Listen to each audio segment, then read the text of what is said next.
Salut à tous et bienvenue dans cette nouvelle vidéo de l'école de parcours en partenariat avec l'Institut du Traceur. On espère que vous avez été gâtés pour ces fêtes de Noël, mais si ce n'est pas le cas ou si vous ne fêtez pas Noël du tout, on vous conseille de rester jusqu'à la fin de ce tuto, vous allez sûrement apprécier. Aujourd'hui nous allons nous pencher sur le saut de fond, une pierre angulaire du parcours qui nécessite physique et technique. Nous laisserons à Charlie le soin de nous en faire les démonstrations et avec lui on se dirige vers les détails techniques. Le saut de fond, qu'est-ce donc? C'est tout simplement le nom donné à cette technique qui vous permet de partir de très haut pour arriver jusqu'au sol sans vous retrouver avec les genoux à la place des dents. On estime que le terme saut de fond prend place lorsque vous sautez depuis une hauteur équivalente à votre taille. Il en existe deux sortes. Celui que l'on va amortir grâce à une bonne roulade, je vous renvoie à ce sujet vers le tuto correspondant pour vous rafraîchir la mémoire, et celui que l'on va amortir à la force de ses jambes. Un saut de fond peut s'amorcer dans différentes situations, debout au sommet d'un mur, accroché à une structure avec les pieds sur la paroi, après un franchissement, dès que vous devez atterrir depuis une hauteur importante en fait. Et c'est selon le type de mouvement généré en amont que vous devrez choisir l'amorti le plus adapté. Prenons l'exemple le plus simple. Je suis en haut d'un mur, je saute vers le sol. Le premier mot important est sauter. En effet, n'importe qui peut se laisser tomber, mais le contrôle du mouvement implique un élan de votre part. Ça s'appelle un saut de fond et pas un on se jette et on verra ce que ça donne. On pousse donc vers l'avant, puis on groupe ses jambes pour les tendre et aller chercher le sol de façon active et dynamique. Comme d'habitude, on atterrit pointe de pied.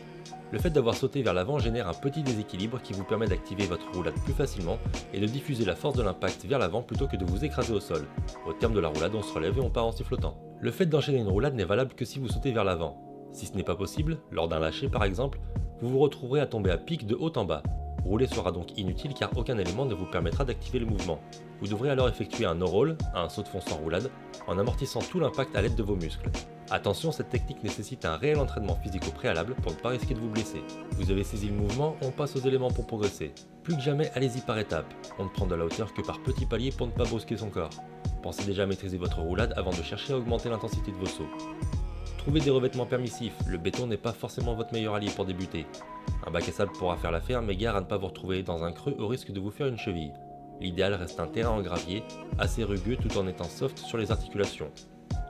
Cherchez à travailler différents paramètres, un saut depuis un départ statique, avec un peu d'élan, avec un franchissement, etc. Ces variations vous feront réaliser combien un atterrissage peut varier malgré une hauteur de départ similaire. A vous de gérer au mieux votre temps de vol pour un amorti en douceur. On termine avec quelques erreurs communes à éviter. Ne restez pas tendu en l'air en attendant que ça se termine. Même pendant le saut, il faut être dynamique. On groupe ses jambes puis on les tend pour aller chercher le sol. Évitez d'arriver les pieds en avant, cela vous empêchera d'activer votre roulade. Les pieds sont dans l'alignement du corps et on se laisse partir en avant dans un déséquilibre recherché, puis on enchaîne sa roulade dans le timing adapté. Et justement, en parlant de timing, faites votre roulade au bon moment. Inutile de la lancer si vos jambes ont déjà tout amorti. Dès que les pieds sont posés, on peut la déclencher. Voilà ce qu'on peut vous conseiller pour réussir un bon saut de fond. Prenez votre temps et allez-y en douceur car mal gérée, cette technique peut vite devenir dangereuse. Merci à Charlie pour ces démonstrations qu'on a eu la chance de pouvoir réaliser sous le soleil. Mais au fait, vous avez pas remarqué comme un petit son avec de l'écho? Comme si on était en intérieur? Comme si on était dans une salle? Ça y est, vous commencez à percuter? Et oui, bande de vénards, elle arrive sur Lyon, nous allons enfin avoir une salle dédiée au parcours. On est en plein travaux mais nous serons ravis de vous y accueillir dès le mois de mars 2017. D'ailleurs, si vous souhaitez apporter votre soutien au projet, nous avons mis en place un système de financement participatif que vous pouvez rejoindre via les liens dans la description. En plus de nous aider à construire les modules, vous aurez droit à des contreparties énormes comme la possibilité de visiter la salle en avant-première ou d'avoir vos entrées à prix réduit. Bref, vous l'aurez compris, 2017 s'annonce comme l'année du parcours. On compte sur vous pour faire passer le mot et on a hâte de pouvoir vous rencontrer en vrai dans quelques semaines. D'ici là, entraînez-vous bien et rendez-vous pour le prochain tuto.